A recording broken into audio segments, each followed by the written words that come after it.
Le Chevalier du Guet ou les pérégrinations d'un garçon en fille. Chapitre 20. Un vrai mec. Gérard avait garé le tracteur rue du Moulin. Il y avait effectivement un reste, un mur en arc de cercle, sauvé de l'écroulement complet par le lierre et quelques arbustes qui y poussaient. La mairie en avait fait une petite terre de repos en terre rouge, avec 2 bancs et des bacs à fleurs. Ils étaient 4, 2 sur chaque banc, une boîte de bière à la main, fumant et jouant à faire tourner les masques sur un doigt avec l'élastique. On remarquait d'abord Christian, à cause de son pantalon jaune fluo avec des reflets orange. Il avait une tête un peu rouge et des joues flasques. Mais Adrien était le chef, le plus âgé et le plus grand. Le visage gris avec des yeux brillants qui s'agitaient dans leurs orbites. Une grosse ceinture à boucles serrait le pantalon de tissu côtelé. Il portait une veste vert de gris avec des poches à fermeture éclair.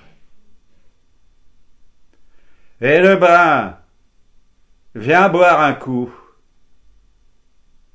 Gérard s'approcha, traînant ses grosses chaussures sur le pavé et se frottant les mains noires de la graisse du volant l'une contre l'autre. Il s'en était d'ailleurs mis sur le bout du nez en se grattant. « Je n'ai pas beaucoup de temps, je suis venu chercher la sarcleuse. Ils nous l'ont ressoudée à la carrosserie. On est déjà en retard pour les semences. Assieds-toi, je te dis. Bois un coup. » Adrien se leva et lui tendit une boîte qu'il avait sortie d'un grand sac plastique de supermarché. Lui donna une grande tape dans le dos. Une habitude rodée jadis au collège. École où Gérard avait appris ce qu'il savait déjà, que son père n'était pas son père, que sa mère n'était pas sa mère, qu'il était moins que les autres et, parmi les autres, moins que Adrien. Et Adrien, lui, se savait supérieur. Il était aussi plus grand, faut dire, et parlait d'égal à égal avec les jeunes profs débutants. Et ils méritaient bien leur nom, parce que Adrien en avait buté un de débutants. En tout cas, ça se disait. Les 3 autres, sur le banc, appuyés des coudes sur leurs genoux et la canette serrée des 2 mains, avaient levé les yeux et ricané sans savoir pourquoi, parce qu'on ricanait toujours quand Adrien parlait, une façon d'approuver ce qu'il disait et de se mettre à sa hauteur. Gérard ricana aussi en hoquetant comme un bossu enroué et prit la bière. De la mousse coula sur ses mains huileuses en tirant sur la languette en fer blanc, et il s'en mit encore sur le menton et dans le col à la première rasade. « Alors, le brun, toujours à traire les vaques à merde des du tertre ?»« Ben ouais, c'est mieux que rien, non ?» Gérard se passa la manche de sa blouse de travail sur la bouche et s'en maquilla le tour de la même crème que pour le nez, et but une 2e gorgée.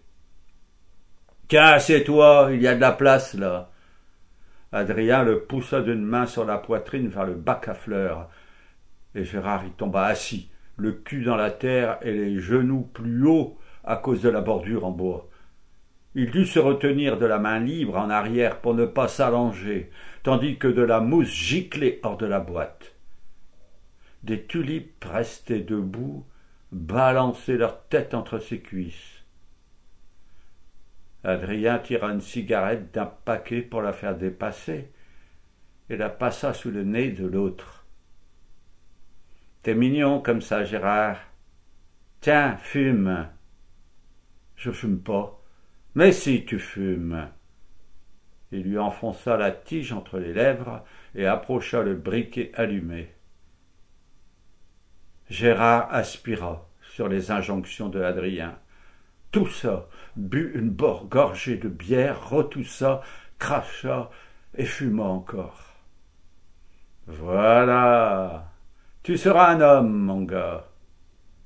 Il te manque encore la fille, avec les pipes, et tu seras complet. Et le problème, c'est qu'il y a carence dans le coin.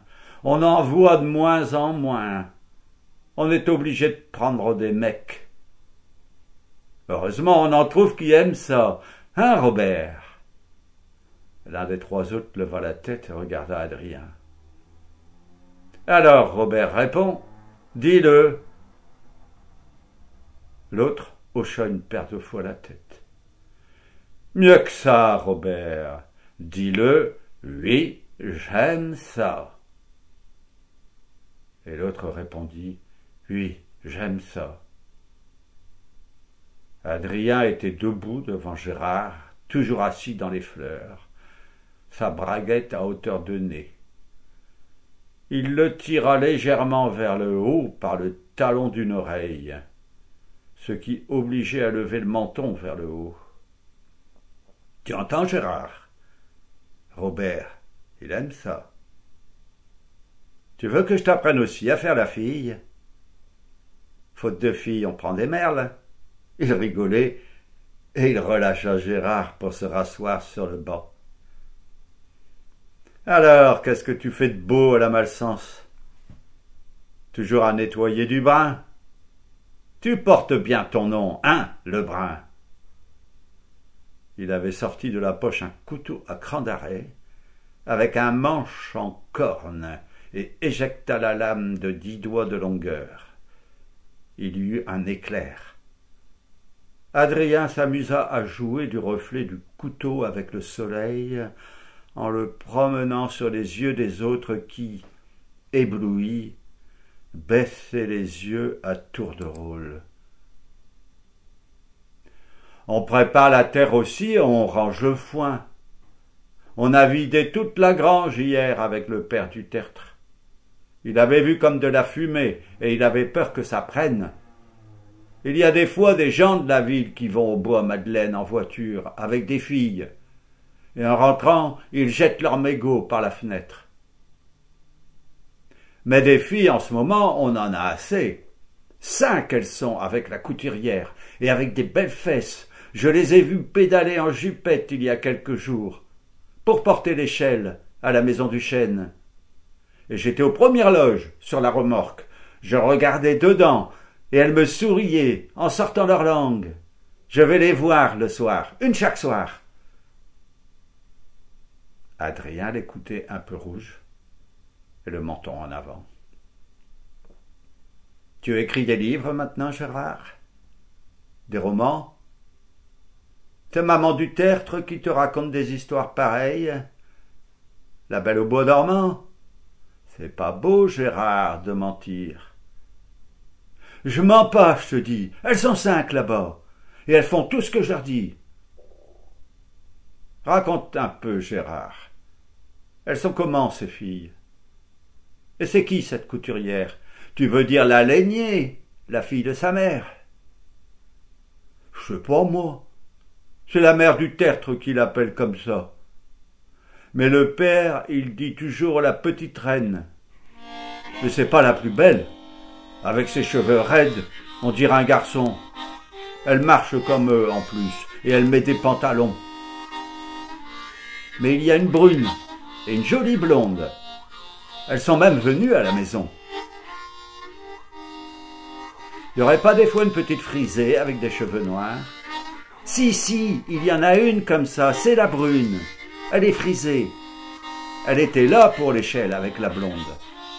C'est pour l'échelle qu'elles sont venues à la maison en vélo. Et les gars, vous entendez? Ça pourrait être la petite du parc. On va la faire grimper à l'échelle, la frisée. Les autres ricanèrent de nouveau, mais ils auraient pu tousser aussi. Adrien tourna la tête vers eux en signe d'approbation et reprit.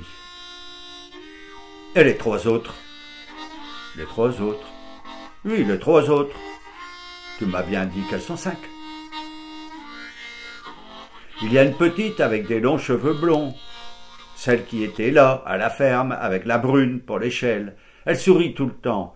Elle n'a pas l'air farouche. Tu nous l'as déjà dit, ça, Gérard. Les 2 autres. Je sais pas, moi. Je les ai vus de loin. Dis donc, Gérard, tu m'as dit que tu vas les voir tous les soirs et qu'elles tirent la langue. Tu sais ce qu'on fait aux menteurs, Gérard? On la leur coupe, et pas que la langue. Adrien agita son couteau devant Gérard, passa la pointe sur le milieu de sa veste, fit sauter un bouton, et fit glisser la lame entre les cuisses de Gérard, qui lâcha sa canette. Elle se vida dans la terre, non sans avoir éclaboussé l'ourlet des jambes de pantalon de Adrien. Vous avez vu, vous autres? Il ment, il gâche la bière et cochonne mes habits du dimanche. Faudrait lui apprendre les bonnes manières. T'as oublié mes leçons du collège, Gérard. Tu veux une piqûre? Il te faudra un rappel, je crois. Lève-toi, Gérard. Gérard s'extirpa du bac à fleurs et Adrien le saisit à la ceinture, en tira l'anneau et la fit glisser hors des passants. Il en fit une boucle dans laquelle il passa le couteau et la coupa en 2 morceaux qu'il donna à Gérard. « Mets-toi ça dans les poches. » Alors, Gérard, les filles, c'est tout du mensonge. Gérard baissa les yeux en saisissant les 2 lambeaux de cuir. J'ai pas menti pour les filles. Elles sont vraiment 5 là-bas.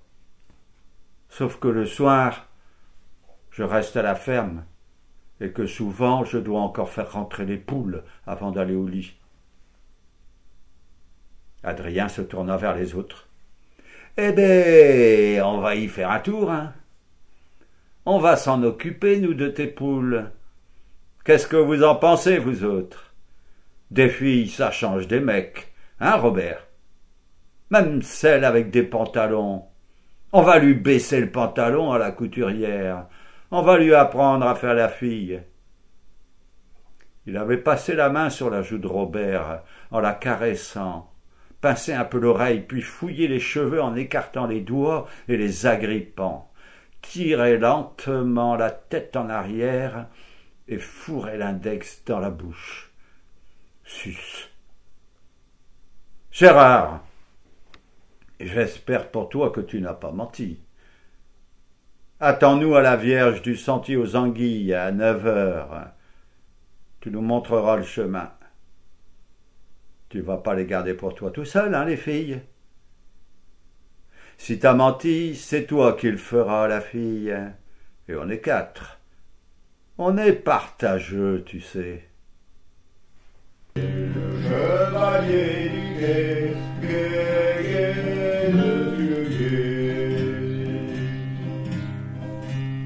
et que veut le chevalier, compagnon de la Magdeleine, et que veut le chevalier,